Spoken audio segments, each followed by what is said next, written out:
தேர்தல் ஆணையம் சுதந்திரமாக செயல்படும் ஒரு அங்கமாக இல்லை என்றும் அது பாஜகவின் ஊதுகுழலாக செயல்படுவதாகவும் திமுக எம்பி கலாநிதி வீராசாமி விமர்சித்துள்ளார்.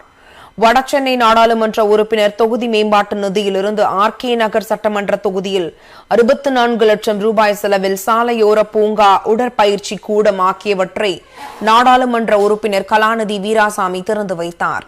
மேலும் 47வது வார்டுக்கு உட்பட்ட பாரதி நகர் பகுதியில் 25 லட்சம் ரூபாய் மதிப்பீட்டில் உடற்பயிற்சி கூடம், 43வது வார்டுக்குட்பட்ட காலரா மருத்துவமனை வளாகத்தில் 15 லட்சம் ரூபாய் மதிப்பீட்டில் திறந்தவெளி உடற்பயிற்சி கூடம், 40வது வார்டுக்குட்பட்ட வஉசி நகரில் 24 லட்சம் ரூபாய் மதிப்பீட்டில் சாலையோர பூங்கா ஆகியவற்றை தொடங்கி வைத்தார்.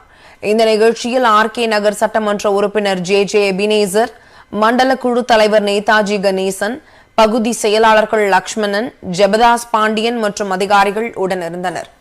இதையடுத்து செய்தியாளர்களுக்கு பேட்டியளித்த கலாநிதி வீராசாமி எம்பி, SIR படிவத்தின் 2ஆம் பாகம் மிகுந்த குழப்பத்தை ஏற்படுத்துவதாகவும் இது குறித்த புரிதல்கள் BLOக்கும் இல்லை என்றும் விமர்சித்தார்.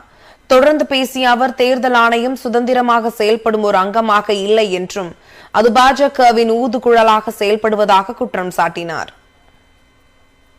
பீகார்ல அந்த SIR பத்தி அந்த வழக்குல அவங்க சொன்னப்போ ஆதார் கார்டை சேர்த்துக்கணும்னு அவங்க ஒரு வழிமுறையை சொல்றாங்க.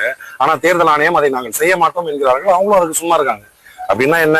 உச்சநீதிமன்றம் சொல்ல ஒரு ஆணையை நடைமுறைப்படுத்தாத ஒரு ஆர்கனைசேஷன் அப்படின்னு ஒண்ணு இருக்குன்னா அதற்கு மேல் எந்த நடவடிக்கையும் எடுக்காமல் இருக்கிறார்கள் என்றால் அதற்கு அவர்கள் மேல் தக்க நடவடிக்கை எடுக்க வேண்டும் அப்படின்றத நாங்க சொல்றோம். ஏன்னா இன்னைக்கு எலெக்ஷன் கமிஷன் ஒரு சுதந்திரமாக செயல்படும் ஒரு அங்கமாக இல்லை. அது பாஜகவின் ஊதுகுழலாக இருக்கிறது. பாஜகவின் உறுப்பினர்களாக தான் அவர்கள் செயல்பட்டுக் கொண்டிருக்கிறார்கள். அதை உச்சநீதிமன்றம் தலையிட்டால் தான் இது சரியாகும்.